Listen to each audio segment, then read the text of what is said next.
আলোচ্য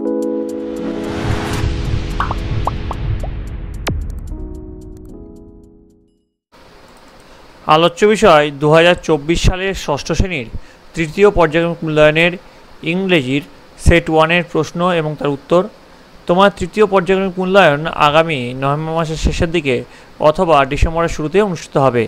এই পরীক্ষায় তোমাদের পূর্ণমান থাকবে 70 এবং এর জন্য তোমার সময় হবে 2 ঘন্টা 30 মিনিট। তোমাদের এর আগে 3rd ইউনিট টেস্ট অর্থাৎ ফাইনাল পরীক্ষার বাংলা, ইতিহাস, ভূগোল, বিজ্ঞান এবং অঙ্কের প্রশ্ন এবং উত্তর করানো হয়ে গেছে। তোমরা যারা যারা দেখোনি তার জন্য লিঙ্ক ডেসক্রিপশন বক্সে আছে, তোমরা সেখান থেকে দেখে নিতে পারো। তোমাদের এই প্রশ্নোত্তর পর্ব শুরু করার আগে বলে রাখি, তোমরা যারা এই চ্যানেল নতুন তারা অবশ্যই চ্যানেলটিকে সাবস্ক্রাইব করে দিও এবং পাশে থাকা বেল আইকনটি প্রেস করে দিও। তাহলে দেখো তোমাদের প্রশ্নোত্তর পর্ব ঠিক কেমন হতে পারে। প্রথমে তোমাদের রিডিং স্কিল সিন যেটা আছে, read the text below and answer the following question. তোমাদেরকে এই যে তোমাদের সিন যেটা আছে সেটা ভালো করে পড়তে হবে এবং নিচের যে প্রশ্ন তার উত্তরগুলো করতে হবে। আশা করি এটা তোমরা সকলে পড়েছো, আমি তাও একবার তোমাদের মানেটা বুঝিয়ে দিচ্ছি। The appearance of Rip with his long beard and peculiar dress soon attract the attention of people. অর্থাৎ দীর্ঘ দাড়ি এবং অদ্ভুত পোশাক সহ রিপের উপস্থিতি শীঘ্রই মানুষের দৃষ্টি আকর্ষণ করেছিল। Rip told them that he meant no harm but merely came there to look for his friend and fox. অর্থাৎ রিপ তাদের জানিয়েছিল যে তার ক্ষতি করার অর্থ নেই, কেবল তার বন্ধু এবং লোকজনকে সে খুঁজতে এসেছে। He asked about Nicholas Vedder. সে নিকোলাস ভেডারের সম্বন্ধে জিজ্ঞাসা করেছিল। There was silence for a little while. কিছুক্ষণ চুপ হয়ে থাকলো। Then an old man replied. তখন একজন বৃদ্ধ জবাব দিলেন, Nicholas Vedder? Why? He is dead and gone for this 18 years। বলছে নিকোলাস ভেডার কেন? তিনি মারা গেছেন এবং এই 18 বছর ধরে চলে গেলেন। Ribs heart died away at finding himself Das alone in the world. নিজেকে এভাবে পৃথিবীতে একা খুঁজে পেয়ে রিপের হৃদয় মারা গেল। He cried out, does nobody here know Rip Van Winkle. তিনি চিৎকার করে বললেন, এখানে কি কেউ রিপ ভ্যান উইঙ্কলকে চেনে না? Oh, there he is learning against the tree exclaimed 2 or 3। অর্থাৎ ও, তিনি সেখানে আছেন, গাছের দিকে ঝুঁকছেন, 2-3 জনকে বললেন। As he looked, Rip saw a fellow who looked exactly like his previous self. তিনি যেমন তাকালেন, রিপ এমন এক সহকর্মীকে দেখতে পেল যিনি তার আগের স্বরমতো দেখতে লাগলেন। He understood that this was his son. সে বুঝতে পেরেছিল যে এটাই তার ছেলে রিপ, সন রিপ। Just then a young woman with a child came his way. ঠিক তখনই একটি শিশুসহ এক যুবতী তার পথে এলো। She said that Rip Van Winkle had been her father. তিনি বলেছিলেন যে রিপ ভ্যান উইঙ্কল তার বাবা ছিলেন। and had gone away 20 years back when she was little. এবং তিনি যখন ছোট ছিলেন তখন 20 বছর আগে তিনি চলে গিয়েছিলেন। All stood amazed. সবাই অবাক হয়ে দাঁড়িয়ে রইল। An old woman looked at his face. একজন বৃদ্ধ মহিলা তার মুখের দিকে তাকালেন and exclaimed, এবং চিৎকার করে বললেন, Sure enough, it is Rip Van Winkle. নিশ্চয়ই যথেষ্ট, এটা রিপ Van winkle. Welcome home again, old neighbor. বৃদ্ধ বাড়িতে আবারও স্বাগতম। Where have you been these 20 long years? আপনি কেন এই দীর্ঘ 20 বছর কোথায় ছিলেন? তো এই ছিল তোমাদের টেক্সট। এবার দেখো তোমাদের এখানে যে প্রশ্ন আছে, প্রথমে 4টে প্রশ্ন আছে, প্রতিটি প্রশ্নের মান আছে 2। এই যে টেক্সটটা পড়িয়ে দিলাম, মানেটা বুঝিয়ে দিলাম, সেখান থেকে তোমাদের প্রশ্ন উত্তর করতে হবে। Why did Rip return to his village? Rip তার গ্রামে কেন ফিরেছিলেন? Rip's heart died away, what was the reason for it? whom did Rip find again returning after 20 years, why were all amazed, এগুলো প্রশ্নের উত্তরগুলো তোমাদের করতে হবে। তারপরে দেখো complete the following sentence statements with the information from the text, তোমাদের এখান থেকে টেক্সট থেকে কিছু ইনফরমেশন নিয়ে তোমাদের এইগুলো ফিল আপ করতে হবে। তো দেখো কি বলেছে, ribs appearance attract attention because, কেন অ্যাটেনশন করেছিল, এই যে প্রথম লাইনে আছে লং বিয়ার্ড পিকুলার ড্রেস, এই জন্য তিনি অ্যাটেনশন পেয়েছিলেন। When Rip saw his son he saw dash, the appearance of Rip's son was dash, and old woman identified Rip as dash. তো এইগুলো সব কিন্তু টেক্সট থেকে নিয়ে নিয়ে করতে হবে। তারপর বলেছে write T for true and F for false statement, অর্থাৎ যেটা ঠিক সেখানে টি লিখবো, যেটা ভুল সেটা এফ লিখবো। প্রথম প্রশ্ন, Rip's son resembled his father, এটা ট্রু না ফলস লিখবো। Rip had been absent for long 20 years, Nicholas Vedder had died 8 years before, Rip found himself in company of some friends, এটা ট্রু না ফলস লিখবো। তারপর দেখো ডি নম্বরটা দেখো, find out from the text the words which mean the following, তোমাদের এই text থেকে কিছু ওয়ার্ড বের করতে হবে যা এর সমার্থক শব্দ। স্ট্রেঞ্জ, অড, সার্চ ফর, এই টেক্সট থেকে নিয়ে কিন্তু বের করতে হবে। Find out the opposite word from the text, বিপরীত শব্দ লিখতে বলেছে। এনিমিজের বিপরীত কি, ইয়ংয়ের বিপরীত কি, এই টেক্সট থেকে নিয়ে কিন্তু লিখতে বলেছে। এনিমি মানে আমরা জানি শত্রু, ইয়ং মানে আমরা জানি যুবক। বোঝা গেছে? তাহলে এই হচ্ছে তোমাদের সিন পোর্শনের প্রশ্ন। এবার আমরা চলে আসছি আনসিন পোর্শনে। আনসিন পোর্শনে দেখো কি বলেছে, read the passage and answer the following questions. One day a man saw 3 lazy fellows lying under a tree. You all look very lazy, he said. Which of you 3 is the laziest?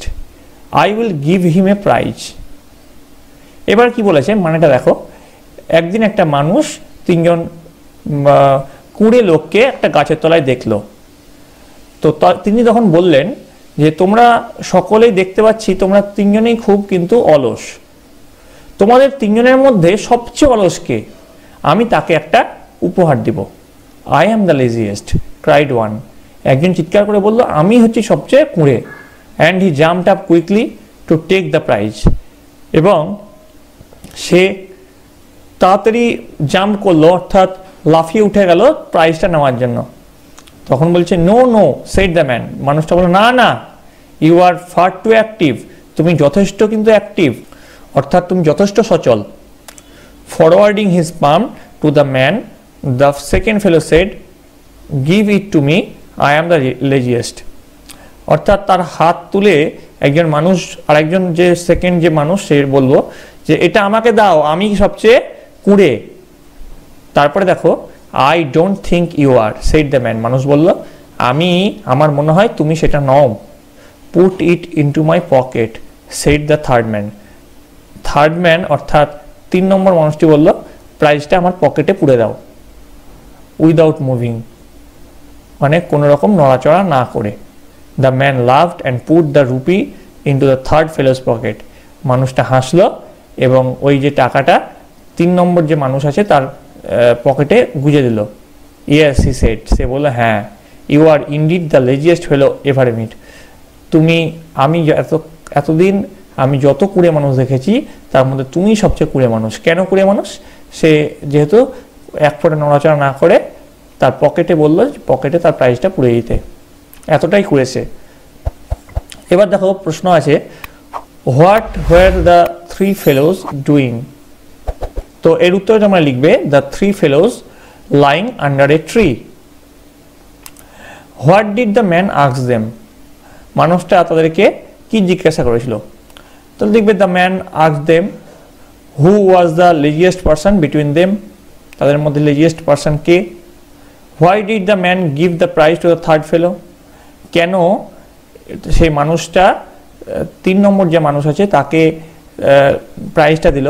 তোমরা সকলেই বুঝতে পারছো যে 3 নম্বর মানুষটা এক ফোঁটা নড়াচড়া করেনি, শুধু সে বললো আমার পকেটে প্রাইজটা তুলে দাও। তো এটা হচ্ছে তার কারণ। তারপরে বলেছে রাইট টি ফর ট্রু, সত্য হলে টি লিখবে, এফ ফর ফলস, মিথ্যা হলে এফ লিখবে। Give supporting statement for each of your answer, অর্থাৎ সত্য মিথ্যা তুমি যাই লিখো তার সাপোর্টিং সেন্টেন্স তোমাদেরকে কিন্তু এখানে লিখতে হবে। তো দেখো কি বলেছে, the first fellow is comparatively active. তো এটা কিন্তু ট্রু হবে, প্রথম জনটা কিন্তু তুলনামূলকভাবে একটু সচল ছিল। তো এর সাপোর্টিং স্টেটমেন্ট কোনটা? সাপোর্টিং স্টেটমেন্ট তোমরা এটা দেবে, দেখো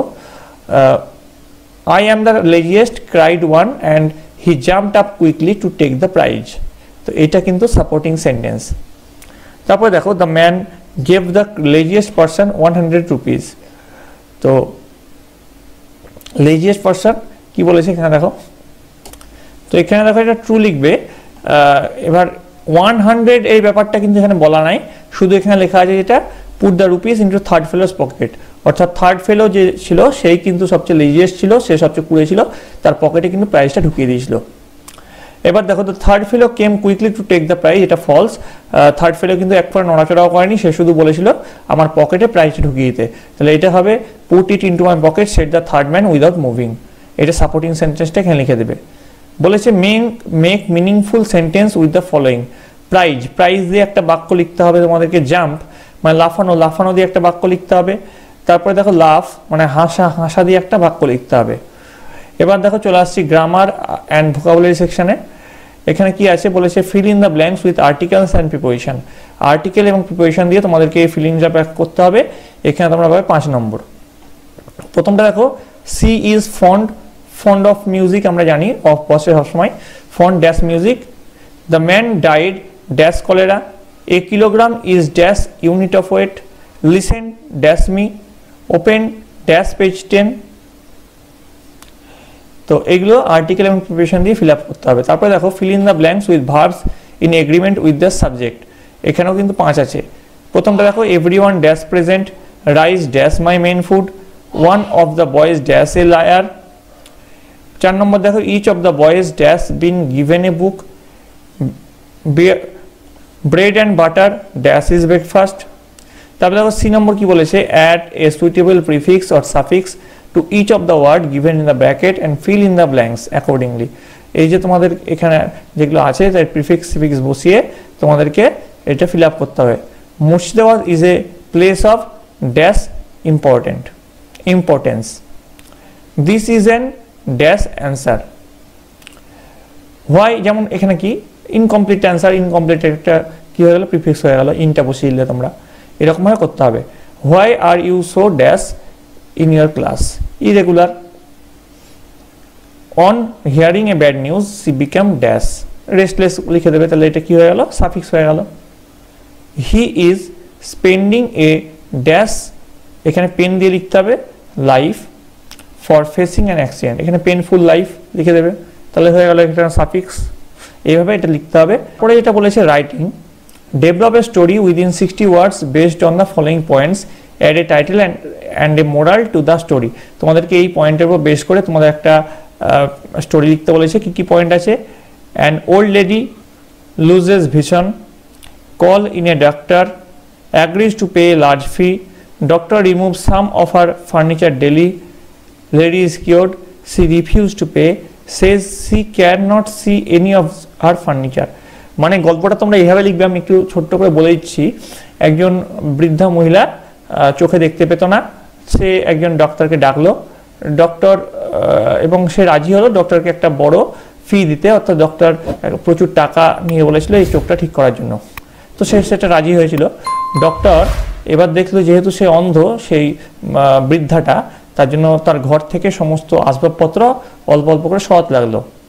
এবার একদিন বৃদ্ধা মহিলাটা সুস্থ হলো, কিন্তু সুস্থ হয়ে দেখলো তার ঘরে একটা আসবাবপত্র নেই। তখন সে একটা বুদ্ধি আঁটলো, সে ডাক্তারকে যে ফিজটা বা টাকাটা দিতে চাইলো না। তখন ডাক্তার জিজ্ঞেস করলো, কেন তুমি তো রাজি হয়েছিলে যে, বা আপনি তো রাজি হয়েছিলেন যে টাকাটা দিতে। তখন তিনি বললেন, অর্থাৎ বৃদ্ধা মহিলাটা বললেন যে আমি এখনো ঠিক হয়নি, আমি আমার ঘরের যে আসবাবপত্র ছিল সেগুলো আমি দেখতে পাচ্ছি না। তো এটাই হচ্ছে গল্প। আবার এটা নিয়ে একটা মোরাল দিবে, একটা মোরাল দিয়ে তোমরা এই গল্পটা শেষ করবে। তারপর বলেছে write a paragraph on year favourite season, তোমার প্রিয় ঋতু সম্বন্ধে একটা প্যারাগ্রাফ লিখতে বলেছে, এটার মান তোমরা আছে 10 নম্বর। তো এই হচ্ছে তোমাদের প্রশ্ন। আশা করি তোমাদের এই প্রশ্ন ভালো লেগেছে। যদি তোমাদের এই প্রশ্নটা পছন্দ হয় তাহলে অবশ্যই লাইক করবে, বন্ধুদের কাছে অনেক অনেক শেয়ার করবে। তোমরা যারা নতুন আছো অবশ্যই চ্যানেলটিকে সাবস্ক্রাইব করে দেবে। তোমাদের এরপরে স্বাস্থ্য ও শারীর শিক্ষার প্রশ্নোত্তর পর্ব আসবে, তার জন্য সকলকে এই চ্যানেলের সঙ্গে যুক্ত থাকতে হবে। তোমরা সকলে মন দিয়ে খুঁটিয়ে বইটা পড়ো, আশা করি তোমাদের পরীক্ষায় সাফল্য আসবেই আসবে।